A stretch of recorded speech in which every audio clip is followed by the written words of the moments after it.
here's your typical industrial air conditioning plant. You can see a compressor there.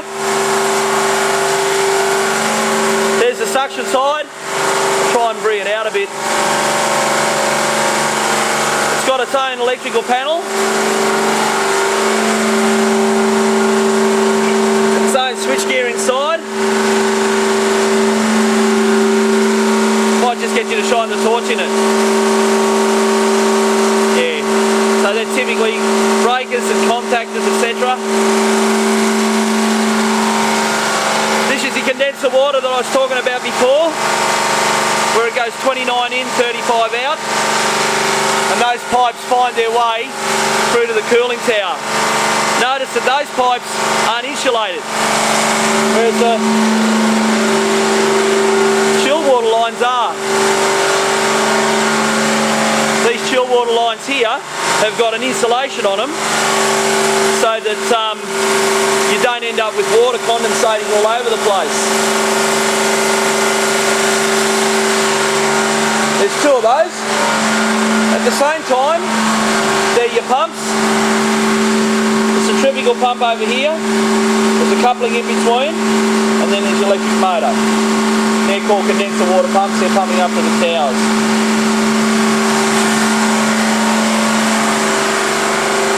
This is your BMS control panel. There's our processors. There's two of them there. Okay. We identify the processors. Go the other way. By looking at the codes on here. Right, that code is set in binary numbers. So in this case, the code on that, there's no ones, there's no twos, there's 1 4, so it's processor number 4. Okay? Just shine your torch on them as well. Here's another panel to shine the torch in there. Right, those ones there are your digital inputs. The top light is light 16, 17, right down to 31, and it goes from 32 to 47. Okay? They're all those statuses and switches that close, like the airflow switch that I was talking about. Okay? Underneath here are your relay outputs. They're the switches that will control a relay, say in that panel over there, or in that panel over there, to turn on your pumps, or your fans, that sort of thing. Up the top here, you've got all your analog inputs, which are your temperature sensors, pressure sensors, the things that are measuring the temperatures on the floor. We've got a spare board there, nothing wired to it. Down a bit further are your analog outputs. They're for things like chilled water valves, damper motor actuators, VSD control for your fans to ramp them up slowly. Also, if some of the floors aren't on, the fan doesn't need to be quite so fast, so the pressure sensors will send a signal to the processor over there.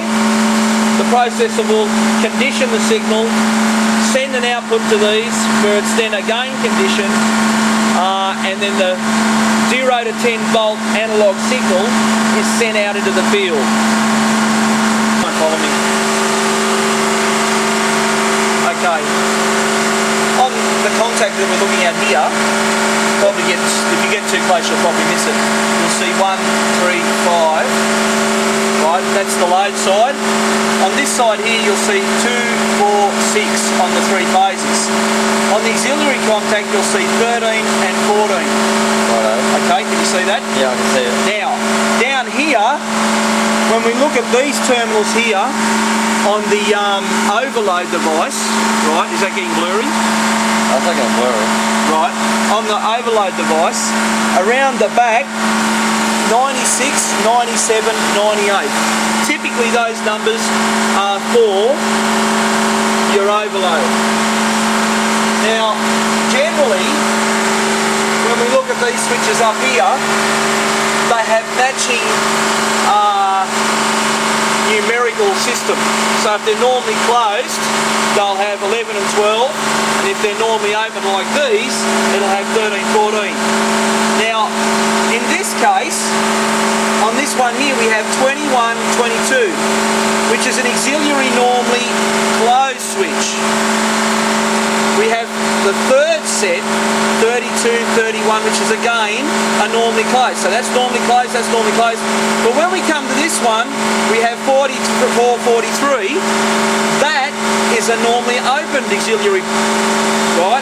And then 54, 53, so that's another normally open. So I can tell just by looking at the number codes what type of contact that we're dealing with.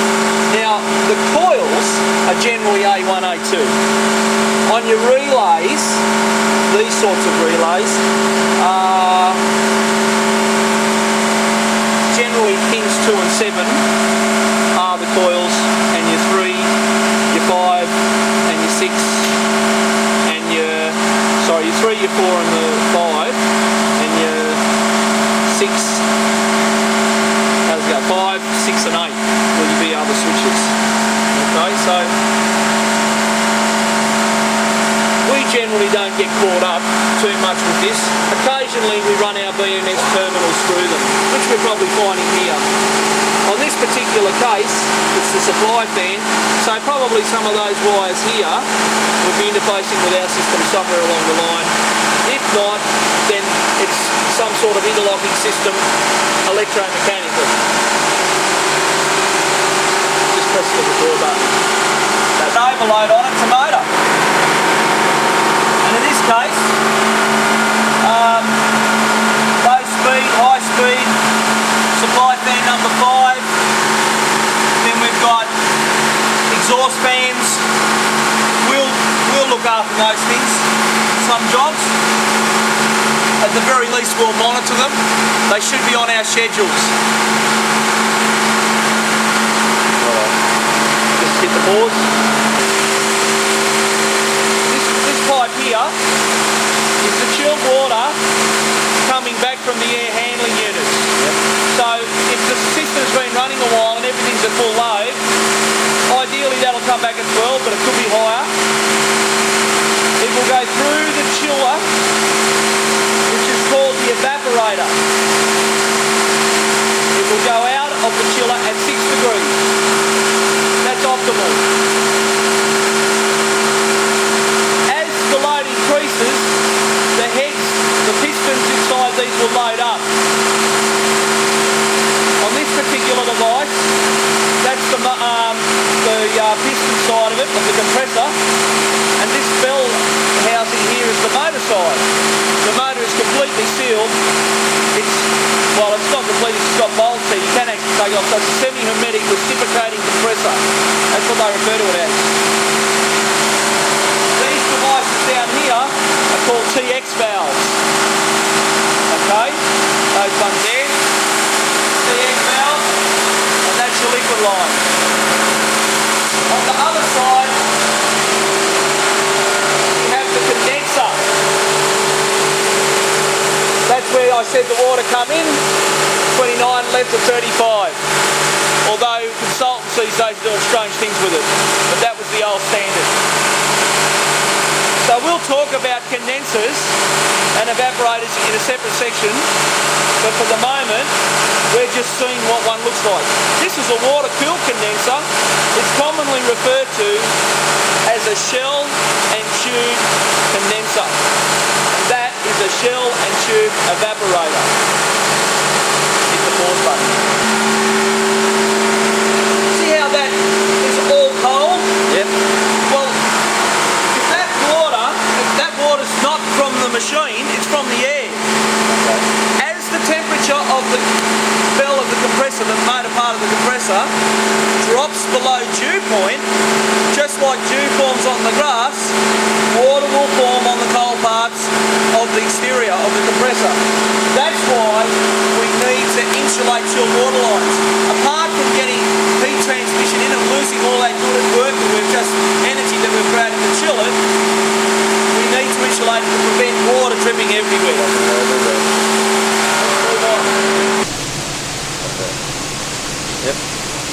This this here is basically the manual of the dampers. They're controlled by actuators. Righto. Now these actuators are 0 to 10 volt. I could measure that. Generally what would happen is at 0 volts they would be stroked to set these up in a closed position.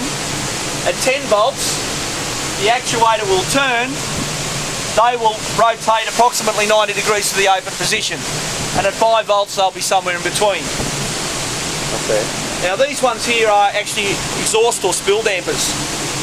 Okay, there's 3 types of dampers: outside air, return air and exhaust or spill dampers. The outside air, if you introduce 10% outside air, you need to exhaust that same amount or otherwise you'll pressurise your building.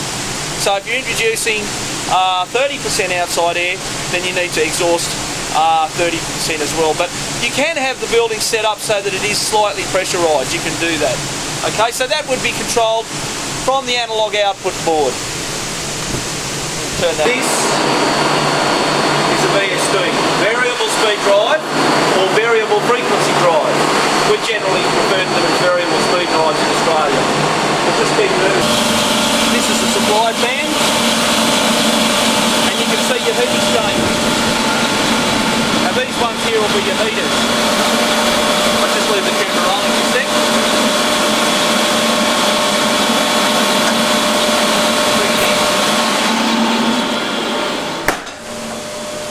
These ones here would be your chilled water coils, and you can actually see the cold water condensing on the top of it. That thing over there is an actuator, and that actuator is a motor that will move a stem up and down to regulate the position of the valve stem like a tap. It's like a tap that turns it on and off, which will also allow for the flow of water to change. That's a modulating valve or actuator. That's an analog signal. That will come from our analog output board. Let's turn that off. This is just a bigger fan. There's a motor on the other side, belt driven. That there is the pressure switch like that I talked to you about before. That will go to our input board. That there's a temperature sensor. That's going to our input board. That would be a digital input. That would be an analog input. There's the heat exchangers there. That one's a heating coil. On the front side of it, there's the chilled water coils, and it will also have modulating valves. These here are your filters. So air that is either being returned through the return air plenum, notice they're open, gets filtered first through these dust catchers, if you like. When the dampers here are open 100% return air, these ones here are shut. You'd be putting too much air if you had them open and them open.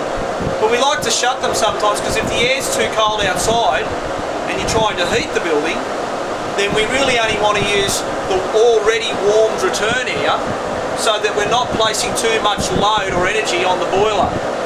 Because if you can imagine you're drawing 10 degree outside air, you've then got to reheat it. Okay? And there's some fresh air which has to be by law introduced into the system. That's fresh air that comes into it. This is the chilled water pumps. Okay, water gets drawn into the eye of the impeller because that's the working member of the chilled water pump, and delivered, which is like the discharge of the pump, to the force of the pipework here. That's what you call a bypass valve. As those valves in the air handling unit starts to shut off, pressure inside the water system increases. By opening this valve up here, you're actually short cycling the water between, so it's just running around. It goes up here and just recirculates around so that you don't have excessive pressure in the system. What's it doing? Oh yeah, the flicker screen. It does flicker, does it? Yeah. Yeah, But you okay. can still make out what it is. Okay, so here's my chillers, as we saw before. exactly what we had downstairs. Chilled water is being drawn from the air handlers, where it's just showing the position of the valves. In this case, those two are off. It's getting drawn up into the pump. There's your motor coupling pump. Then it's being delivered to the chiller at a temperature of about 14 degrees, approximately 13.8 there, and then it's being supplied at 8.8. As these heads load up, then that temperature is going to come down.